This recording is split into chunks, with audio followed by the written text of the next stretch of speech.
Today, we're going to talk about bacon. Now, before you start thinking that this is some sort of cooking show, you're going to have to just bear with me and hold up just a second because you're going to have to feel this whole vibe, okay? I was in the kitchen, I was cooking bacon, and it gave me this thought. We're going to use bacon as this whole vibe and a metaphor for how we let people's energy, attitudes, and negativity burn us, stain us, and how it lingers in our day. Because let's be real, when you're cooking bacon, it's a whole experience. I hate cooking bacon. So let's have some fun. Well, I use bacon as a metaphor to make a really big point. The big lesson is that bacon equals negative energy. Welcome back to Be Real, the place where we unpack my messy, unfiltered journey through life so you don't have to make the same mistakes I did. Whether it's weight loss, mindset, or just navigating the chaos in between. I'm so glad you're here, so let's get real. Do you ever wake up in a good mood, ready to tackle the day, and then bam, someone else's bad mood, negative attitude completely just like changes the whole script? I think we've all been there. That's what we're going to dive in today.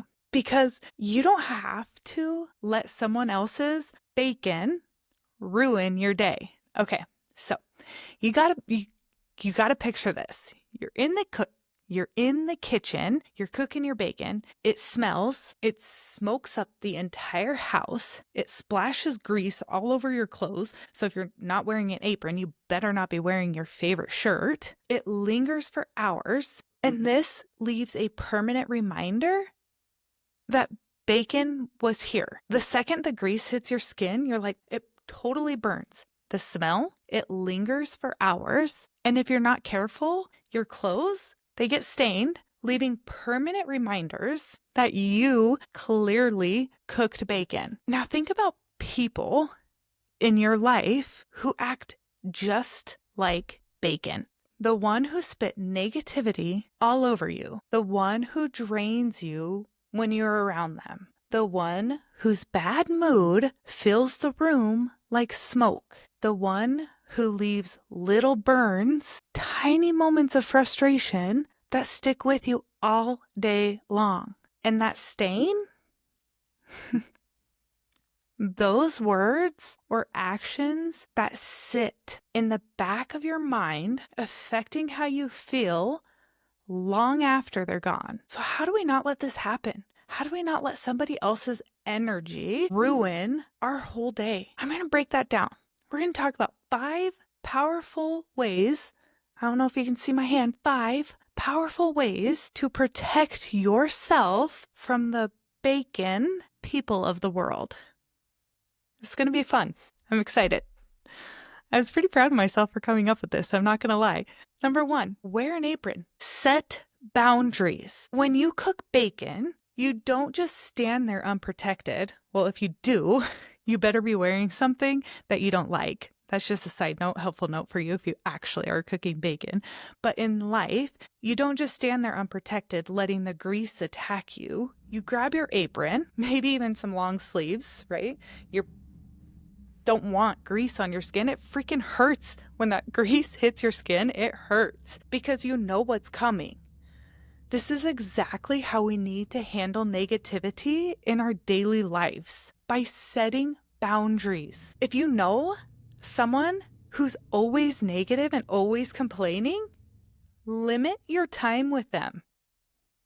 If a coworker brings drama and it's somebody who unfortunately you can't limit your time with them, don't engage. If social media is making you feel like shit, unfollow those people. Mute them. Take a break. Here are some examples of setting realistic boundaries for yourself and how to redirect your conversations. When somebody starts venting to you negatively, change the direction of the conversation. God, I can't stand that girl. That's engaging. We as humans, what girl? What happened? Stop this negativity. Here's how to fix this. I hear you, but let's talk about something more uplifting. What's something good that happened today? What'd you eat for supper last night? You have to be okay with that person not having anything to say too. So when you redirect that conversation, that person might be like, you don't want this gossip? What's wrong with you? You have to be okay with setting these boundaries, and you have to be okay with knowing that that person might not like the new boundaries that you have. Hey, that's all right. We'll come back to this later. That's fine. Change that conversation. Hey, I hear you. When they come up to you, I can't stand that girl. Hey, I hear you. But let's talk about something uplifting. Fill in the blank. Here's another example. Oh my gosh, did you hear what happened? Blah, blah, blah. Those things are so engaging and it sucks you in. Like you want to hear it. But when we fill our minds with this negativity, we get burns all over us. And that's the person who we start to become. To start changing and shifting that and becoming the person who you want to become, I'd rather focus on things that uplift us and change the subject. What are you watching? Or what's your favorite podcast? Are you watching something uplifting on Netflix or on YouTube? I mean, change the subject to something that is uplifting. The key is to be firm, but to be kind. You're not responsible for fixing people's negativity, but you are responsible for protecting your peace. You wouldn't let bacon grease hit you on purpose. You protect yourself from that. Don't let people's negativity hit you unprotected on purpose. Set boundaries. Number 2, turn on the fan. Shift your perspective. You ever have your kitchen just like filled up with smoke while you're cooking that bacon? This is why I hate cooking bacon. You don't just sit there and suffer through it. I don't know, maybe you do. I hate it. You turn on the fans, you try to open up the windows, and you try to shift that smoke out. You don't want to sit there in that smoke. Same thing applies to bad moods. Shift your perspective. Instead of absorbing somebody else's negativity, recognize that's their issue, not yours. Instead of taking things so personally, ask yourself, is this really about me? Instead of letting someone else's bad day become your bad day, breathe and let it pass. Let's dive into a couple examples of how to shift your perspective. My job sucks. My boss is the worst. I hate everything about it. So to stop that, you can respond by saying, gosh, that sounds rough. Have you thought about what would make it better? If you could change one thing about your job, what would it be? Why this works is because you're shifting from them venting about their bad job to thinking about a solution. So then you're giving them a sense of control. So here's another example. We go from negativity to gratitude. God, this weather is awful. It's so cold out. It's miserable. I've probably been there and said that, especially South Dakota. But here's how we can respond to make it better. Yeah, but at least we don't have to deal with the mosquitoes right now. Plus, this is a perfect excuse to be cozy and have warm sweaters and drink some hot coffee. And why this works is because instead of feeding into that negativity, you're introducing positivity and changing that perspective without dismissing their feelings. And here's one other example where we can work on worry to action. I'm so stressed.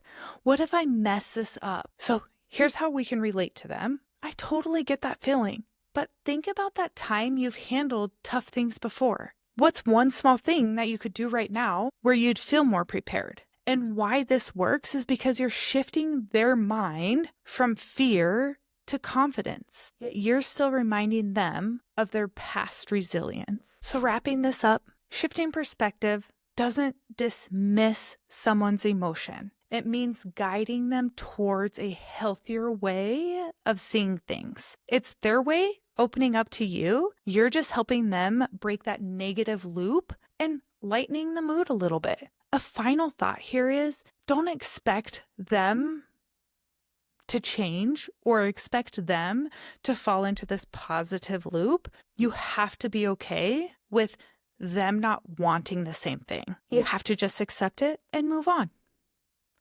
Their problem is not your problem.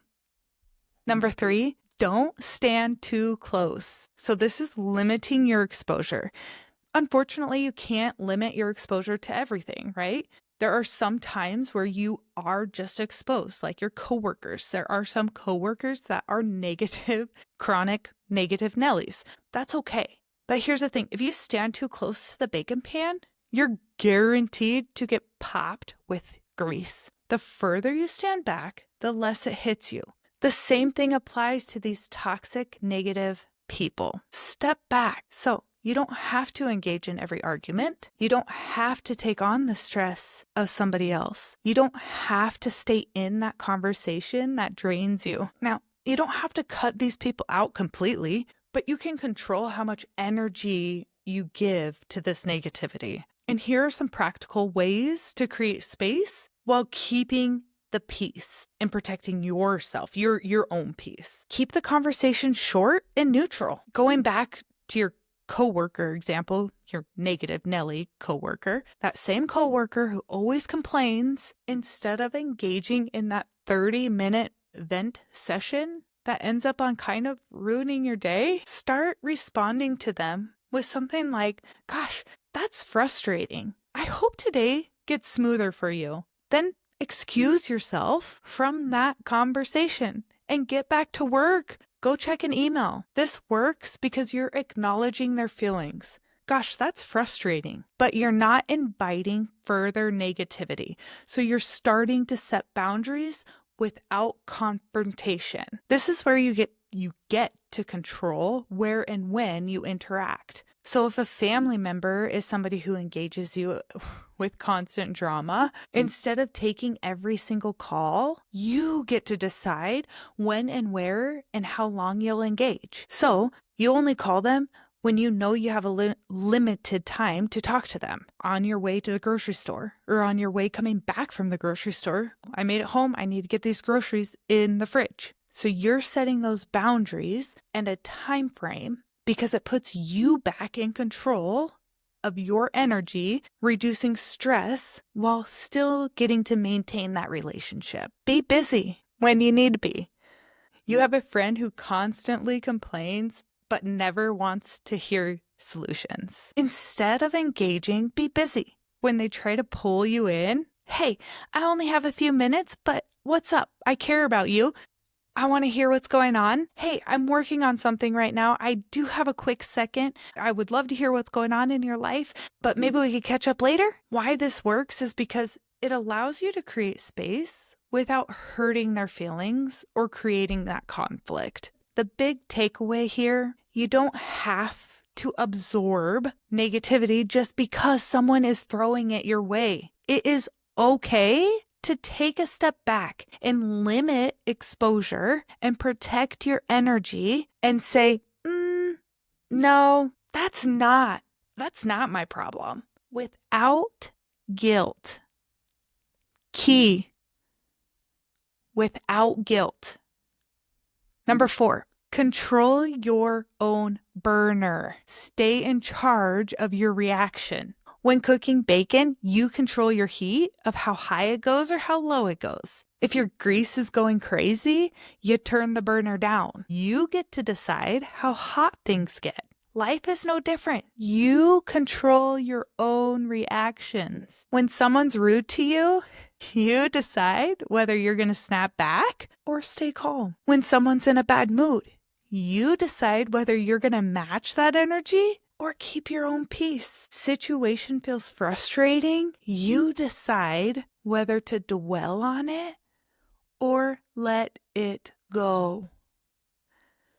You can't control how people act, but you can control how you respond.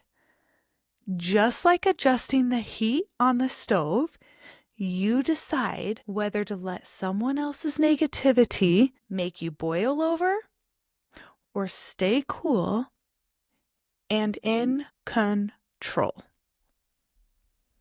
So here's a couple strategies. The turn down the heat strategy. For example, like your boss kind of snaps at you for no reason, and this is your boss, and your instinct is kind of to snap back. But number one, it's your boss. But before reacting, pause for a second. Instead of taking this so personally like we normally do, remind yourself, this probably has nothing to actually do with me. Respond with, got it. I'll make the adjustments. Short, professional, and peaceful. This works because you're not escalating a situation, you're diffusing it. And the biggest thing is you are now in control of your own emotions and not theirs. The laugh it off trick. Someone cuts you off in traffic.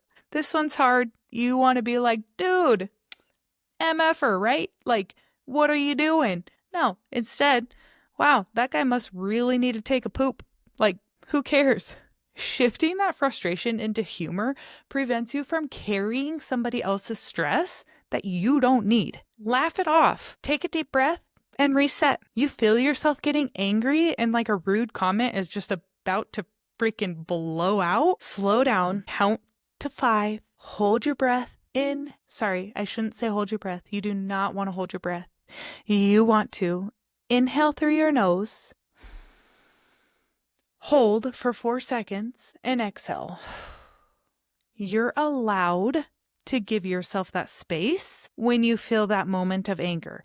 It doesn't matter if that person is in front of you. You are allowed to give yourself that moment to not say anything. You could even respond with, that comment was really frustrating to me. I need a moment to respond. And let it go. You might have to come back to it, you might not, but take your moment and breathe before you say something you regret. Why this works is because it keeps your nervous system in check. Breath work is amazing. It prevents you from overreacting, saying shit you don't mean, and now you're in control. Your big takeaway here, just because someone else turns up the heat does not mean you have to boil over. So stay in charge of your own reactions. Keep your peace and protect your energy. Number 5, the last thing, clean up and move on. We don't like this shit to linger.